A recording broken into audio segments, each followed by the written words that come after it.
Essa videoaula faz parte de uma série contendo comentários sobre questões do ENAD, da disciplina de Programação Orientada a Objetos. Eu sou o professor Perini, eu dou aula no Metrocamp, entre outras disciplinas, a disciplina de Programação Orientada a Objetos. Vamos lá. A gente vai comentar a questão 35 do ENAD de 2011, da disciplina do curso de Análise e Desenvolvimento de Sistemas.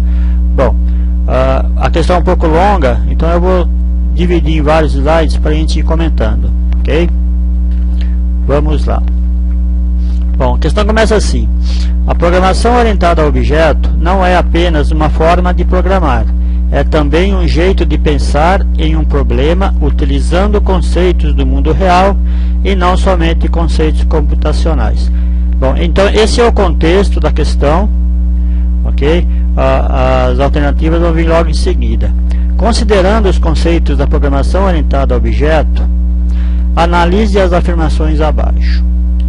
Bom, então nós temos 4 afirmações e a questão quer saber se essas afirmações são corretas ou não, ok?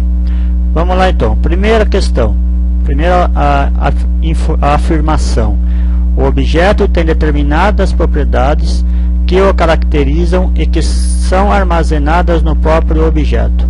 As propriedades de um objeto são chamadas de instâncias. Então essa é uma afirmação, ele quer saber se está correta ou não. Bom, vamos lá para o código para a gente entender isso aí.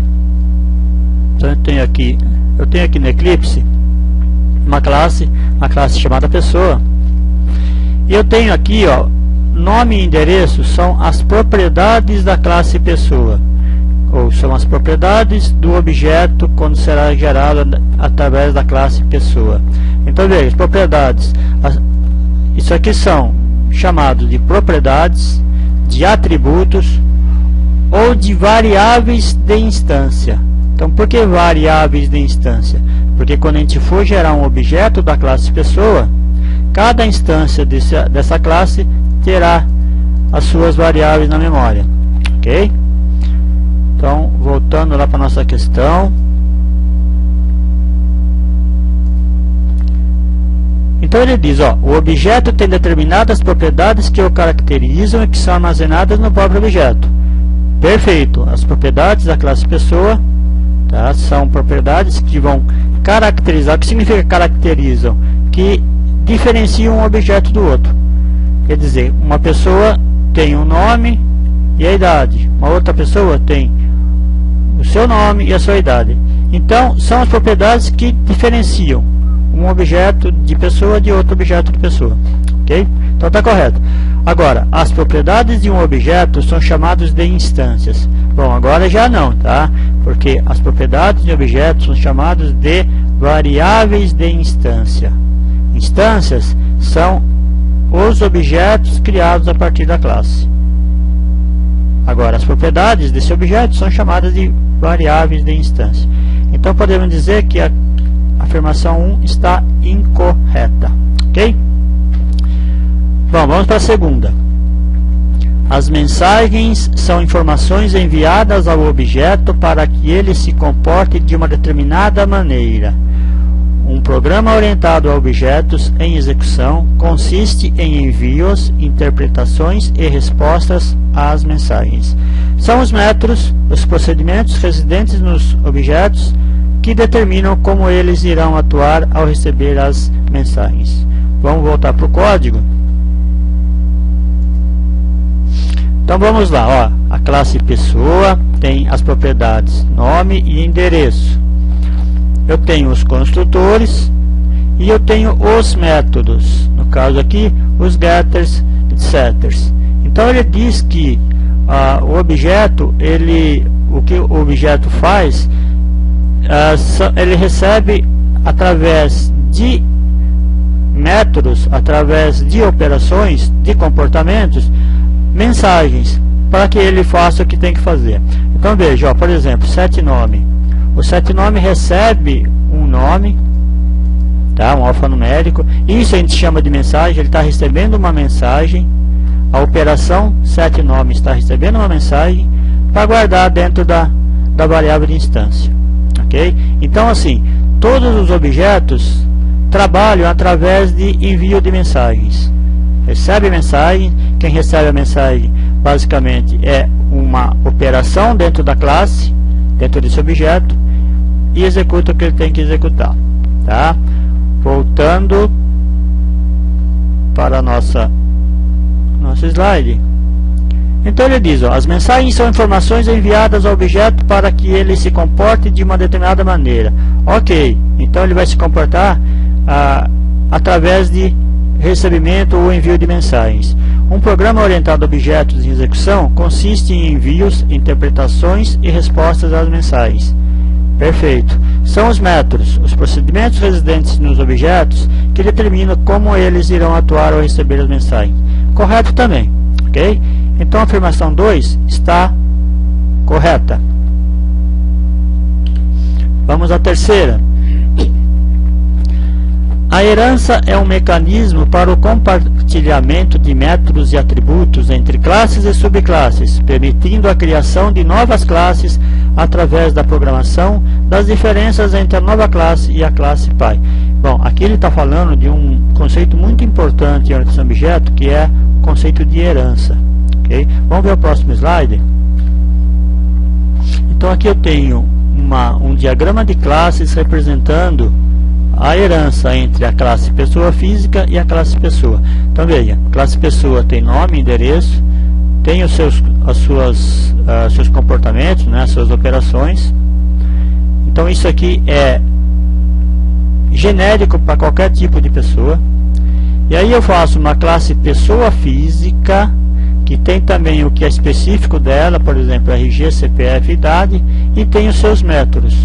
Então pessoa física, para eu não reescrever nome, endereço e as operações com esses dados em pessoa física, eu faço a herança para a pessoa, quer dizer, eu herdo os elementos de pessoa. Esse aqui é um tipo de relacionamento entre classes chamada de relacionamento E1. Quando eu digo assim, ó, pessoa física é uma pessoa, bom, se isso for verdadeiro, quer dizer que eu posso fazer herança, eu posso herdar de pessoa para pessoa física. Então o que eu estou fazendo? Eu estou compartilhando o que está em classe pessoa dentro da classe pessoa física. Ok? Bom, vamos voltar, vamos lá no nosso código, vamos ver como funciona isso na prática. Bom, então eu tenho a classe pessoa, aqui eu tenho uma classe chamada pessoa física, que tem idade, RG e CPF. Então, essa classe, pessoa física, estende pessoa. Tá? Então, essa extends, essa é a palavra-chave aí, a palavra reservada, que indica que eu estou fazendo uma herança. A pessoa física está herdando os dados de pessoa. Ok? Bom, e aqui eu vou ter tudo que é específico de pessoa física. Eu vou ter o construtor, os construtores, na realidade, dois. Eu vou ter os setters, os getters. Aqui tem outros métodos que são específicos para pessoa física. Por exemplo, eu tenho aqui, ó, um método verifica a maioridade, que retorna um booleano true ou false, caso a pessoa é maioridade ou não. Eu tenho aqui um método valida CPF, que recebe o CPF da pessoa e através dos cálculos que tem que ser feitos, ele valida se o CPF é correto ou não. Ok? Claro que não vem ao caso agora, né, nessa apresentação, mas aqui então, o que quer dizer é o seguinte: eu tenho aqui todos os métodos que são específicos para uma pessoa física, e pessoa tem os métodos que são específicos de pessoa. Ok? Então aqui está demonstrado aqui a herança de pessoa física para a classe pessoa. Vamos voltar lá na nossa apresentação. Então ele diz que a herança é um mecanismo para o compartilhamento de métodos e atributos entre classes e subclasses, permitindo a criação de novas classes através da programação das diferenças entre a nova classe e a classe pai. Está completamente correto isso, tá? Então veja, a classe pessoa física está compartilhando